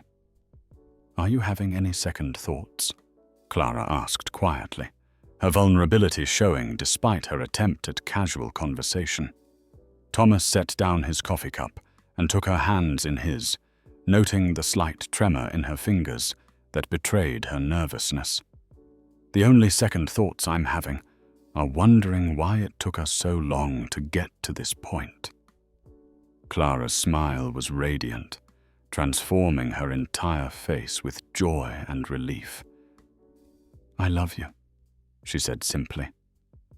"I know this started as a practical solution to Peter's challenge, but somewhere along the way, it became the most real thing in my life." "I love you too," Thomas replied, and meant it completely. "You've given me back something I thought I had lost forever when Eva died, the feeling of being part of a complete family." The ceremony itself was brief but moving. The registrar, a middle-aged woman with kind eyes, seemed genuinely touched by the obvious affection between the bride and groom and the excitement of their young witnesses. Annie stood beside Clara, holding her, flower bouquet, and beaming with pride, while Matthew stood next to Thomas, occasionally reaching up to hold his hand. When the registrar asked them to exchange vows, Thomas looked into Clara's eyes and spoke from his heart rather than from any prepared text. "Clara, you came into our lives during a storm, and you brought sunshine with you. I promise to love you and Matthew as my own family, to protect you and provide for you, and to build a future together that honors the past while embracing whatever comes next." Clara's voice trembled slightly as she responded, but her words were clear and strong. "Thomas, you and Annie saved Matthew and me from despair, and you taught us what it means to belong somewhere. I promise to love you and Annie as my own family, to support your dreams and share your burdens, and to create a home where all our children can grow up knowing they are cherished and secure. The rings slipped onto their fingers with surprising ease, as if they had been meant for this moment all along. When the registrar pronounced them husband and wife, Annie cheered and Matthew clapped his hands, and Thomas felt a completeness he had never expected to experience again. The small reception at home was everything Annie had planned it to be. Elegant but child-friendly, with flowers from their garden and a cake decorated with figures representing their family of 4. Martin and his wife attended, along with a few close colleagues from Novatech and Mrs. Krakova from next door, who had offered to help with preparations and had ended up staying for the entire celebration. "It's wonderful to see Thomas happy again," Martin confided to Clara during the party. "After Eva died, we weren't sure he would ever recover. But you've brought him back to life in ways I didn't think were possible." Clara glanced across the garden to where Thomas was pushing Matthew on the swing, while Annie ran circles around them, her flower crown askew, but her laughter bright in the afternoon air. "He brought me back to life too," she said softly. "We saved each other." As evening approached and their guests began to leave, Thomas found himself standing at the kitchen window, watching Clara help the children wash cake frosting from their faces. The simple domestic scene felt both familiar and newly precious, weighted now with legal recognition and public commitment. They were no longer Thomas and Clara, who happened to live together. They were Mr. and Mrs. Novak, a married couple with 2 children and a future they would build together. Later, after the children were in bed and the house was quiet, Thomas and Clara sat on their back patio as they had so many evenings before, but now wearing wedding rings that caught the light from the garden lanterns. The conversation they had avoided for months, about sleeping arrangements, about the physical aspects of their relationship, about what married life would mean beyond the legal benefits, hung in the air between them. "We don't have to change anything we're not ready to change," Thomas said gently, understanding Clara's nervousness about the transition from housemates to spouses. "I know," Clara replied, "but I want to change things.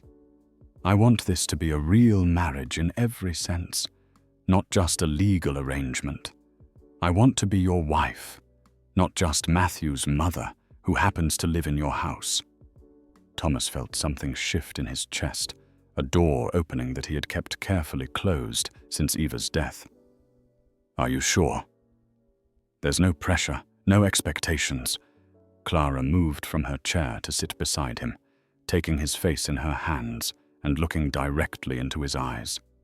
"Thomas, I fell in love with you months ago. I fell in love with your kindness, your strength, your devotion to Annie, your willingness to open your heart and your home to strangers who needed help. Marrying you isn't a sacrifice I'm making to keep Matthew. It's the fulfillment of everything I've hoped for since the night you brought us in from the storm."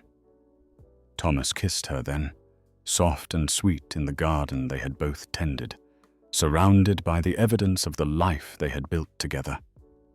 Above them, the Prague sky sparkled with summer stars, and somewhere in the house, 2 children slept peacefully, secure in the knowledge that their family was now complete and unshakable. Tomorrow they would face Peter's legal challenge as husband and wife, as a united family that no court could question. But tonight, they were simply 2 people who had found love in unexpected circumstances and had the courage to embrace the future it offered them. The family courthouse in Prague was an imposing building of grey stone and tall windows, its formal atmosphere designed to remind visitors of the gravity of the decisions made within its walls. Thomas adjusted his tie nervously as they climbed the steps, Clara beside him in her best business suit, both of them flanked by David Novotny and his associate. Behind them, Annie and Matthew walked hand in hand, dressed in their finest clothes, and trying to understand why this day felt so different from their normal routine. The hearing was scheduled for 10 o'clock in the morning, and Peter was already there when they arrived, sitting with his lawyer at one of the tables in the small courtroom. Thomas got his first look at the man who had abandoned Clara and Matthew, and felt a surge of protective anger at the sight of him. Peter appeared to be in his late 20s, well-dressed and confident, with the kind of smooth charm that Thomas recognized from certain clients who valued appearance over substance. Beside him sat a woman who was presumably his new wife, blonde and professionally styled, looking uncomfortable with the proceedings. Judge Helena Svobodova entered the courtroom with the brisk efficiency of someone who had presided over hundreds of custody disputes and had little patience for drama or manipulation. She was a woman in her 50s, with grey hair pulled back severely and sharp eyes that seemed to see through pretense immediately. Thomas felt cautiously optimistic about her presence.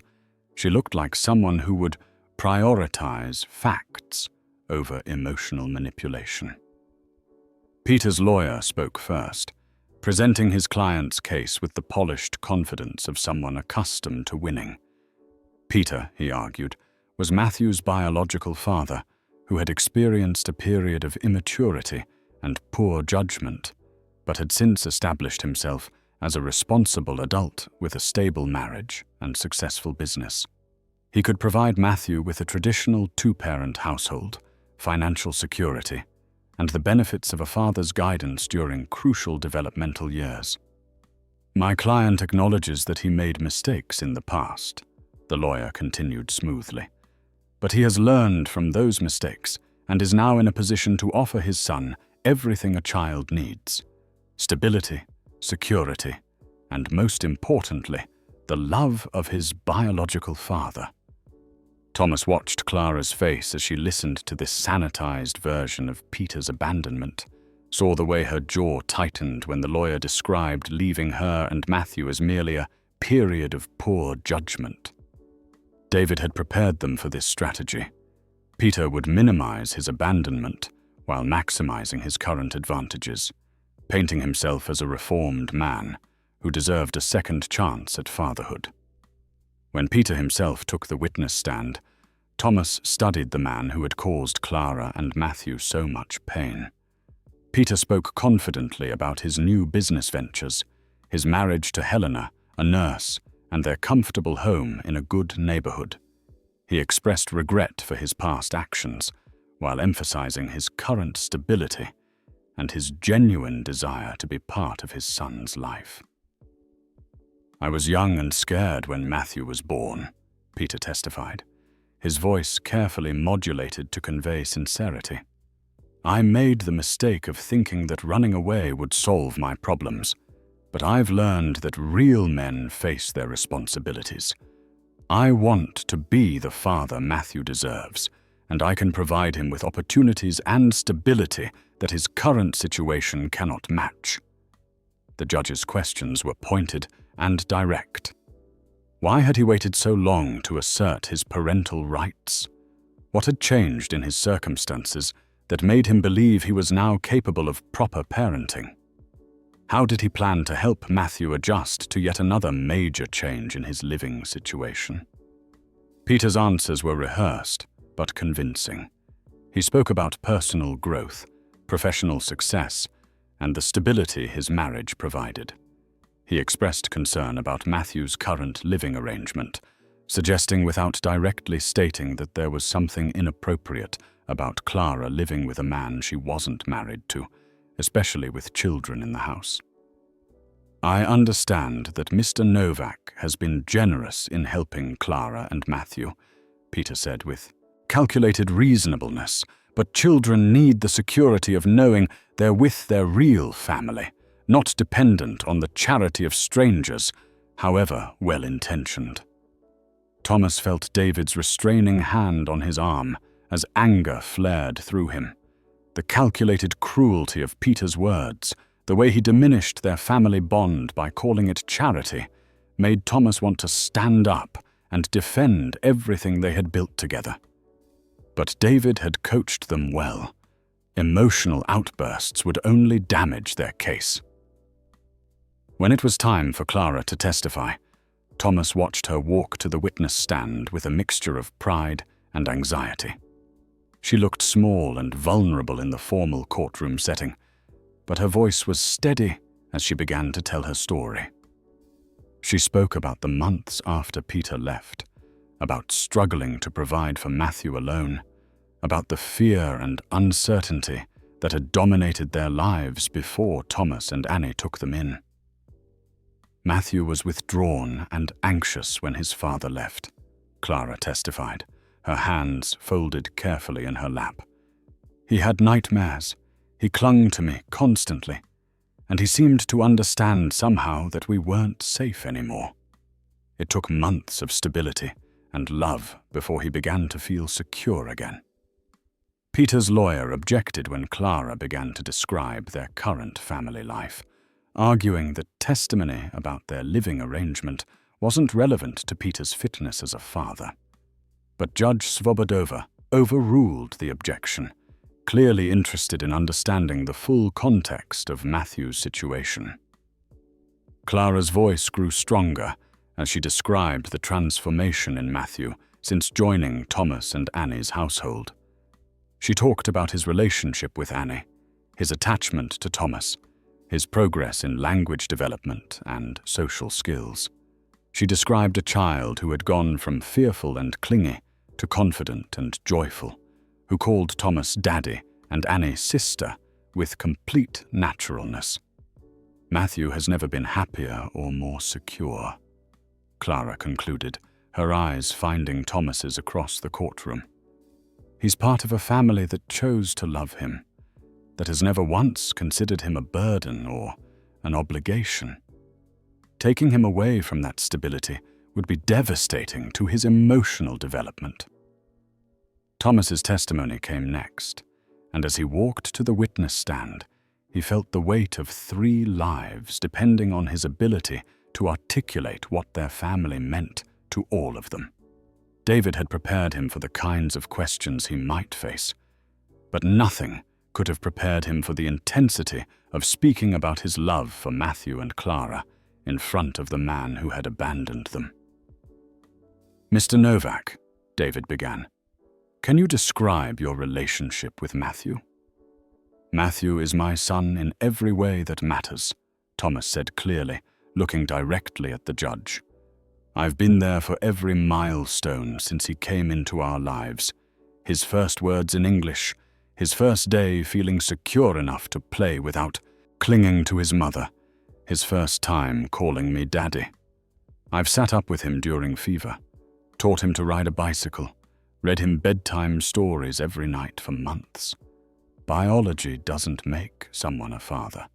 Love and commitment and daily presence do." Peter's lawyer cross-examined Thomas aggressively, trying to portray his relationship with Clara and Matthew as a recent convenience rather than a deep emotional bond.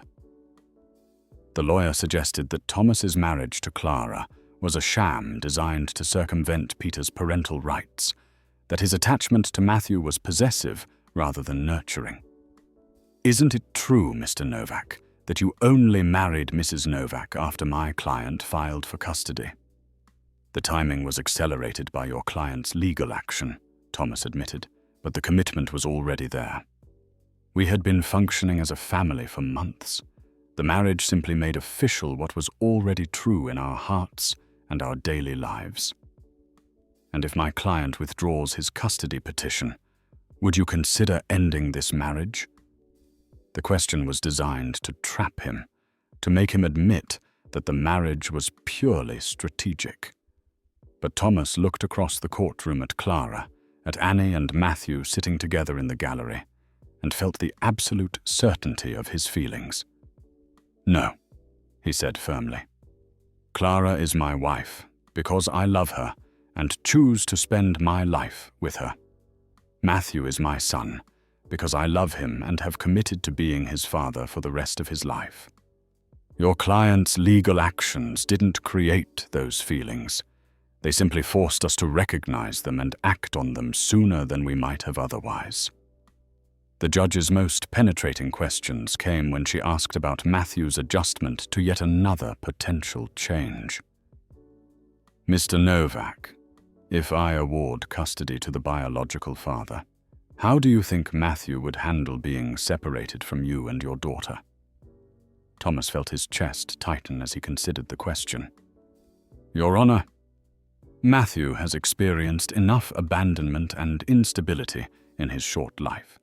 He was traumatized when his father left, and it took months of consistent love and security for him to begin trusting that the adults in his life wouldn't disappear. To remove him now from the family he considers his own would be devastating to his emotional development. And what about your daughter's relationship with Matthew? Annie considers Matthew her little brother. She's never known him as anything else. They have the kind of sibling bond that develops when children grow up together, protect each other, and share daily experiences. Separating them would hurt both children profoundly. The most powerful moment of the hearing came when Judge Svobodova asked to speak with Matthew privately. Thomas watched anxiously as the little boy was led to the judge's chambers, wondering how a 3-year-old could possibly articulate his feelings about such complex family dynamics. 20 minutes later, Mthudeu emerged from the judge's chambers, holding the bailiff's hand, his small face serious but not frightened. Judge Svobodova returned to the bench with an expression that revealed nothing about what she had learned from their conversation. I've spoken with Matthew about his family and his feelings about the adults in his life, the judge announced.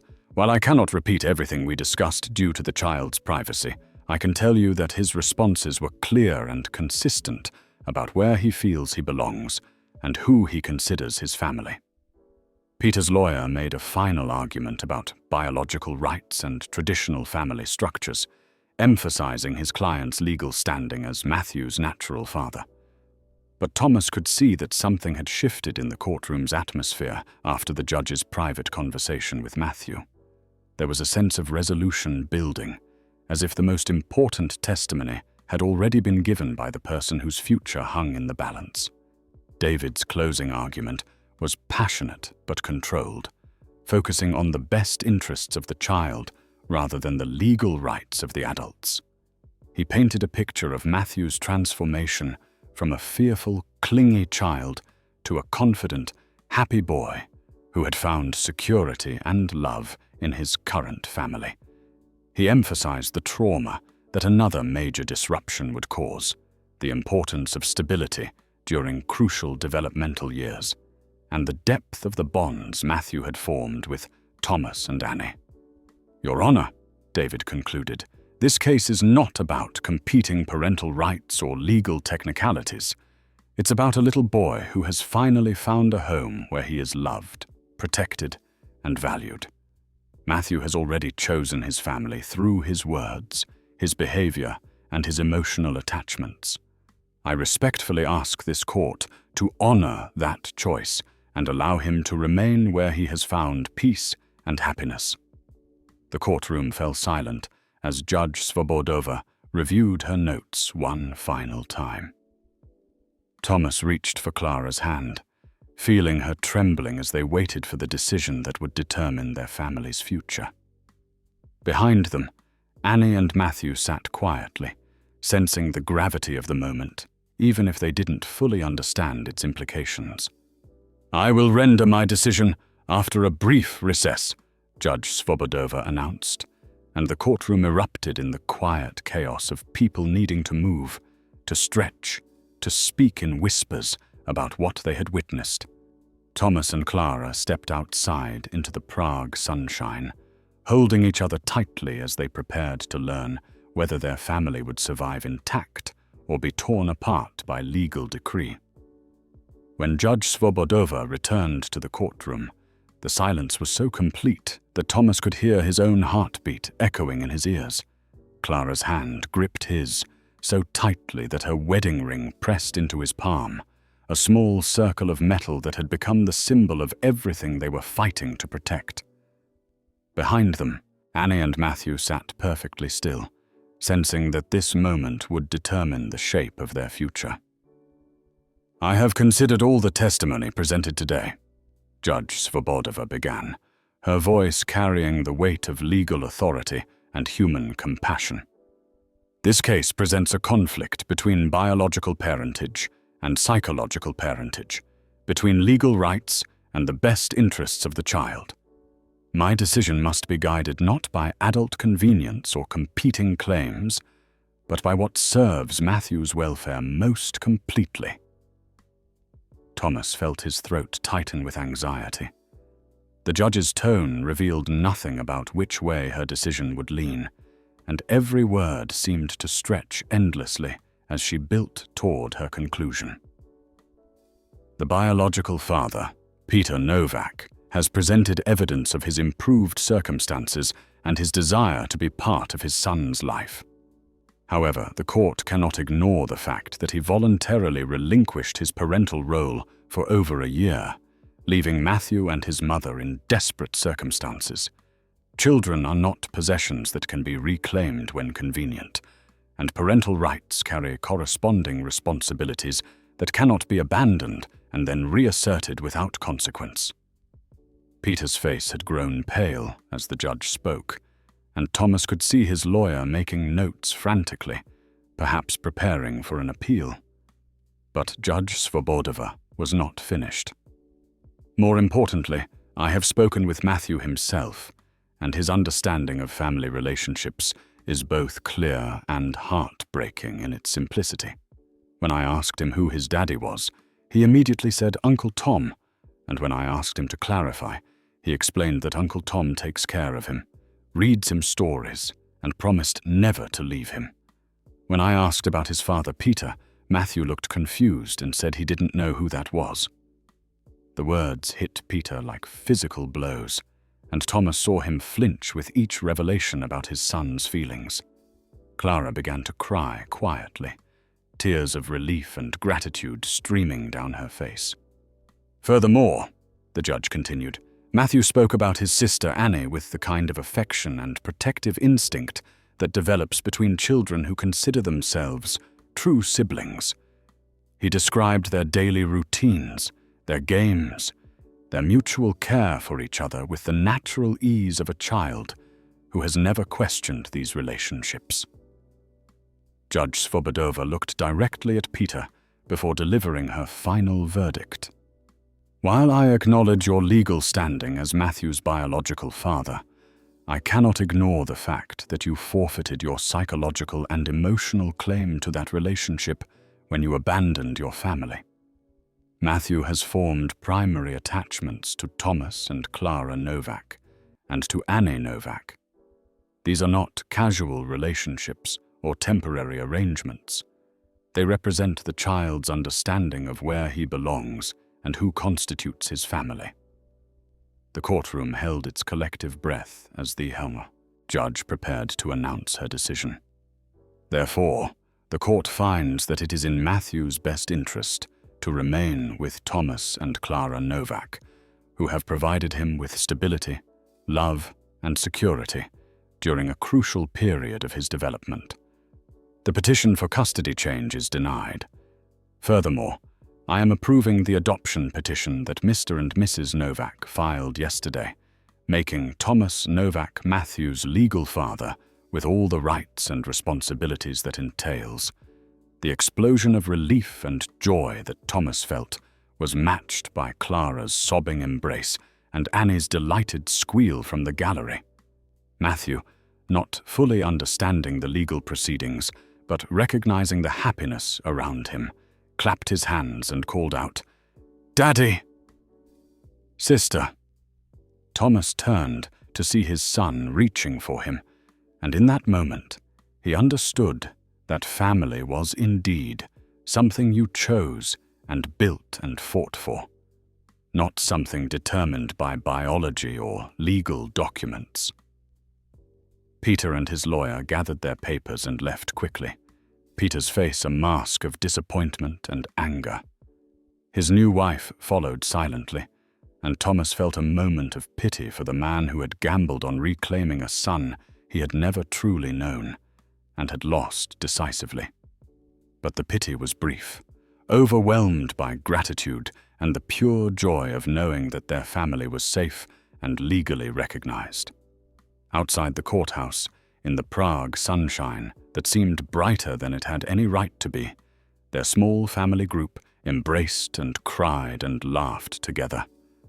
David Novotny shook Thomas's hand and congratulated Clara, expressing his satisfaction with a verdict that prioritized children's emotional welfare over adult legal technicalities. "Matthew chose you," he told Thomas. "The judge just recognized what the child already knew." 6 months later, on a crisp autumn evening, Thomas stood at the same window where he had first seen Clara and Matthew in the storm. But now he was watching a very different scene. His wife Clara raking leaves in the garden while Annie and Matthew jumped in the piles she created, their laughter echoing through the neighborhood. The house was full of the warm chaos of family life. Homework spread on the kitchen table, toys scattered in the living room, the comfortable disorder of people who belonged together. The adoption papers were framed and hanging in Thomas's study, legal proof of what had been emotionally true for months. Matthew's last name was officially Novak now, and he had started school calling Thomas Daddy without any confusion or qualification.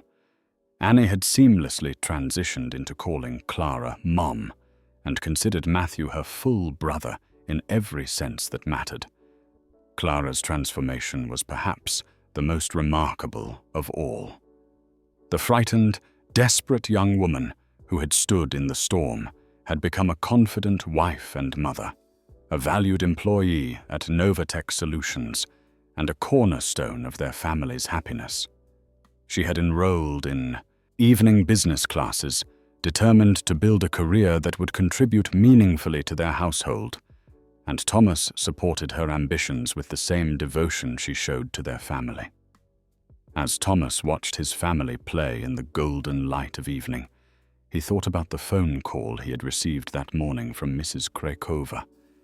She had seen a young couple with a baby standing at the bus stop in the rain, looking lost and desperate, and wondered if Thomas might know of any resources to help them.